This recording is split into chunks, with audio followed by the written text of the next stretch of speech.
Story 1. I would fight a bear for you. I absolutely would not.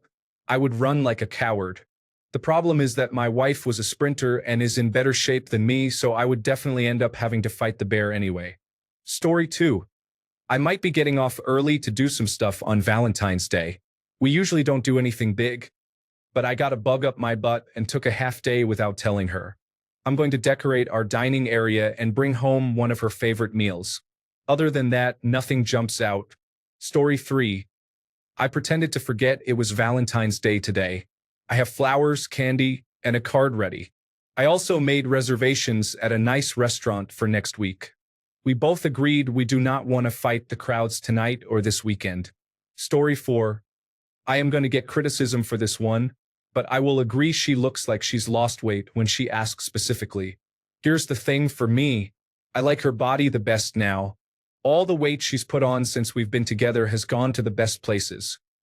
Belly, butt, and chest, and she's hotter than ever to me. I literally can't keep my hands off her. I have to force myself to not constantly make it about intimacy when I'm in her presence because every time I catch a glimpse, I'm like a teenage boy again. But I understand telling her that would be like telling a man, your size is perfect, the big ones hurt. It might be the truth for me, but it's not what she wants to hear. Since she's been watching her diet and going to the gym, I do my best to encourage her since being healthier is good. And I am in fact very proud of her for her discipline and how far she's come. She lifts heavier, runs farther, and has quit smoking. All her huge accomplishments have made her more attractive overall, no matter what number is on the scale. I must say, though, that curvy body has me completely mesmerized.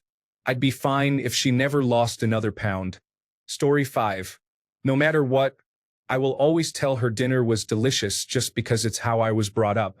Just the appreciation of her cooking for me is all I need. I don't care how it tastes. 99% of the time, it's absolutely fine anyway. Story 6. My wife is deaf and uses lip reading and sign language. We are Mexicans, so here it is LSM, equivalent to American Sign Language. I'm always trying to pause my speech, gesticulate more, and pay attention to what is happening and translate to her. I'm clumsy trying to gain skills in sign language. She sometimes asks if I feel overwhelmed or burdened by the effort it requires, and without skipping a beat, I always say not at all. But it's hard and burdensome. Sometimes it overwhelms me or makes me very tired, and I feel hopeless or lacking interest in sharing something, just because of the effort it takes. But if it's like that for me, how incredibly excruciatingly difficult could it be for her? And she keeps trying and putting effort into bonding and sharing thoughts, feelings, and moments with me. So I will keep lying and trying to be better. Story 7. That is not a problem. Mainly, this is in relation to how long it takes her to get ready to leave the house. She is not a particularly vain or image-obsessed woman who spends ages doing makeup and preening. She just has attention deficit hyperactivity disorder and is easily distracted and poorly planned out as far as leaving the house is concerned. I'll be ready in a couple of minutes with my bag and camera packed, and keys, phone, wallet, and headphones in my pockets. She'll do laps of the house, flitting from one thing to the next, slowly getting to the point where she's in a position to leave. Even then, it's not assured that she'll have everything with her. It can also apply to things like large chunks of the house being dominated by her latest focus of interest. She's currently gardening, so various parts of the house look like a potting shed. It is very much a problem. I often feel like large parts of my life are wasted, sitting on hold waiting for her to get organized. If I delay getting ready, though, she'll get frustrated that I'm not doing what it takes to leave the house. Fortunately, it's one of only a few character flaws that I have to endure, and they are more than made up for by her other, better qualities. Life would be far worse and far emptier without her and her willingness to put up with my own individual issues. I'm not beyond those subtle nudges, tweaks, and quiet interventions that will speed things along, but as anyone else who lives with a person who has attention deficit hyperactivity disorder will know, there is only so far you can go. You only get so many "we must leave right now" or "fix this now" cards per year, and it would be unwise to play them all too soon. Love is compromise, and compromise is love. Story 8. Not a man, But my boyfriend constantly tells me he's just about to leave work when I know for a fact he's still playing League of Legends with his buddies. The game score tracker website doesn't lie, honey. Story 9. What are you thinking about? Oh, nothing. No, not nothing. Instead, my mind is going down some stupid rabbit hole, such as how much power I could actually get for free if I built a copper coil and put it close to the power line. How could I regulate the voltage to 120 volts? Or maybe what would happen if everyone actually stopped using Facebook? Or how could I totally reverse engineer a washing machine timer? I've read the wiring diagrams many times but never actually understood them. Story 10. I have been telling my wife she looks 20 for 25 years. Just last week she was talking about how her face looks different now, and I told her the same and then immediately made a correction. Okay, fine, you actually look 25 now. She knows it's a lie and always responds, yeah, right? With a little smile on her face. She likes to hear it even though she knows I'm just saying it. Story 11. I learned long ago that when the wife asks if her hair, outfit, nails, new purse, or whatever looks nice, the correct answer 100% of the time with no exceptions is yes. I don't care if she's rocking a Mr. T mohawk, wearing floppy red rubber clown shoes and a burlap potato sack as a skirt, carrying a dead raccoon as a purse, and her nails are painted with white out. The answer is yes. If she squirts ketchup and mustard on her face and calls it makeup, the answer is yes. If she goes full Howie Mandel and stretches a latex glove over her head, the answer is yes. Story 12. You are way hotter than your sister. But I think she knows because she doesn't have a sister. It's just something I say when she becomes self-conscious. Story 13. I tell her whatever she cooks is amazing every time. It's usually good, sometimes okay, and once in a while it's a complete fail. The important thing is she cooked for me. She doesn't have to cook for me. She has her own full-time job and other stuff to take care of. When she does cook for me, though, I'm going to eat at least a plateful and be grateful for it because no one else is cooking for me. It's not about how it tastes. It's about the time and effort put into an act of kindness. Story 14.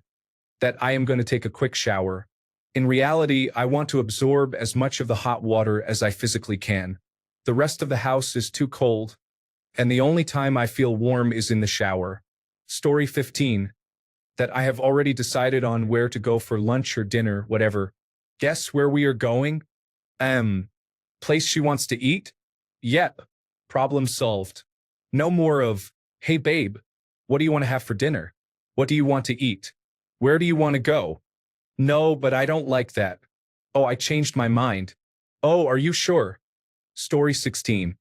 I'm single now, but one lie I told my ex-fiancée that I will continue telling my future significant others is, I sleep more comfortably sharing a bed than I do having my own bed. I sleep so much better having my own bed, but I can still get a full night's sleep sharing a bed, so I will never have the courage to admit that. Story 17. Once a year, I take a secret paid time off day to do all my holiday gift shopping for her. She is intensely smart, so I spend this day pretending to go to work as normal, but really make the rounds to shops and marketplace pickups. When she asks how work was, I lie and tell her it was a lot. It's the only sneaking I do in our relationship, and it honestly feels bad but is so worth it to get a big surprise for her. Something otherwise unattainable. Story 18. She always tells me she loves me, and I say I know and say it back to her. I know she doesn't, but that's not a conversation she is ready to have. Story 19. That I love her. It's not that I do not love her. It's that what I feel is so much more than love. Words cannot describe it. She means so much more to me than just love. So until I figure out how to communicate the abundance of feelings for her, the word love will just have to do. Worth noting, we have been together coming up on 15 years. Story 20. My wife is Japanese, and the first time I brought her to the United States to meet my family, she asked me if there was anything she shouldn't do while with them. As a joke, I told her it was extremely rude in the United States to drink something with your pinky extended, and to this day, she believes me. Story 21. When my partner eats my food after saying she's not hungry or doesn't want anything, I always tell her, that's why I got the fries because I knew you would eat them. But in reality, I wanted those fries. Story 22. No worries, baby, we will get there when we get there. It's been 6 years, and not once have we ever walked out of the door to go somewhere on time. I keep pushing back the time that we absolutely have to leave by, and no matter how far back I push it, we still always walk out of the door 10 to 20 minutes later than we need to. If I account for the fact that she's going to be behind, as in not start getting ready as soon as she thinks I should, then she comes down on me for dragging my feet. It happens if I get off work late since I run a restaurant, so sometimes I get stuck and come home. Even though I know for a fact that I will be showered, shaved, changed, and sitting on the couch, still waiting to walk out the door for at least 10 minutes. Everything else about her more than makes up for this. But yes, I'm constantly pretending like it doesn't drive me absolutely crazy. Story 23. I will probably get downvoted for this, but I always try to be truthful. I don't really see what lying gets anyone. You walk away feeling bad about yourself for lying to the person you love and ultimately hurt them and yourself in the end. It's a lose-lose situation. Story 24. The contractor initially stole $50,000 from us before he ran. He actually stole $67,000 from us, and I then had to max out 2 credit cards, 2 Lowe's cards, and take out a $20,000 business line of credit to complete the repairs myself. I honestly hope Mauro Mohan from Ocean Blue Builders faces consequences for his actions. Story 25. I do not lie to my wife. I've been married for 24 years. I married her at 21. She was 20. Lying is a sure way to get divorced. It's also disrespectful to your spouse. Story 26. No, your friend is not attractive. There are no other attractive women in the world. Every day, I am shocked at how doctors and scientists have not tried to run experiments on you to figure out what it is that makes you and you alone attractive.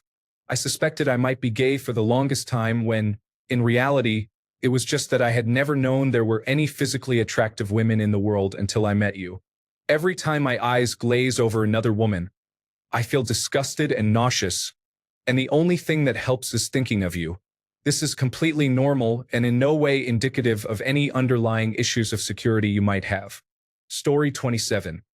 You are the smartest, prettiest, cutest, funniest, fastest, most athletic, strongest, most mature, sweetest, and most talented girl I know. Bro, I'm not the best at everything either, but if I chose you, it means you are absolutely the one for me and I love you anyway. I try to be the best at many things. Story 28. That I am older than her. I tell her all the time. Every time age comes up. She uses logic and math, to which I usually just respond with something like, yeah, okay, grave robber. Story 29. When women ask us what we are thinking, most of the time we have to make something up. Women do not seem to like the answer nothing. Most of the time that is exactly what we are thinking. Story 30. That I clean the bathroom about twice a week. That is a lie. I clean the bathtub after every time she takes a shower. I don't know why, but my basic autistic mind really doesn't like sharing a bathtub with her. Toilet, sink, kitchen, utensils, and those I can share. But I want a totally clean shower. Story 31. This isn't really a lie I tell her, more like I don't tell her. So, my wife gets way more vacation time from work than me, like 4 weeks more than I get. So, I agree to let her go on more trips, girls' trips with or visiting her best friend who moved out of state a few years ago, etc. I don't mind. It's like a gift I can give her. There's also times she'd be out for her book club or dinner with friends or something, and she's gone for bedtime on days it is my turn anyway. The lie is, I don't tell her that basically everything with the kids and their routines goes much more smoothly without her 2 kids. I'm not like a disciplinarian. I think the reason is because I stick with the routine, like 2-year-old bedtime is at 8, so we start the bedtime routine right around 8, and I don't give him chocolate when he asks, and I don't let him get up from book reading and run around the house, etc. He goes to bed happy and willingly following the routine, as an example. She's been home from her recent trip for about a month, so not like she just got back. And whenever it is her turn for handling bedtime, it is utter chaos. Boy is not in bed until after 9, and I usually have to just take over at that point. From her point of view, bedtime is chaotic and easiest if we work together, but from my point of view, she kind of brings the chaos. It is actually much easier without her. But I can't tell her that. I think she'd not take it well. She never sees how easy it is without her because if she's there at all, she'll incidentally cause disruption. I don't really think it is her fault, nor can she really prevent it. I don't want her to change. I don't really think it is a problem. It is just kind of funny the way it is. Story 32. Oh, I'm fine. He is, in fact, not okay but internally and silently wallowing with severe depression and exhaustion, with a smile of reassurance on his face.